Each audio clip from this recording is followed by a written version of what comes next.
حضور نبی کریم صلی اللہ علیہ وسلم تشریف لائے مکہ کے اندر. ایران ایک حکومت تھی، اس وقت کی سپر طاقت حکومت تھی، ایک پاورفل حکومت تھی، سپر طاقت تھی اس وقت کی. وہ ایک سپاہی بھیجتے تھے مکہ کو عربوں کے پاس.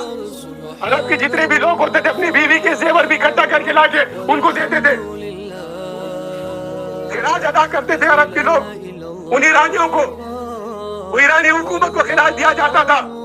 ایک وقت آیا، اللہ نے رحم ہوا اللہ کا، اللہ نے حبیب کبریا کو مکہ کے سرزمین پہ پیدا کیا.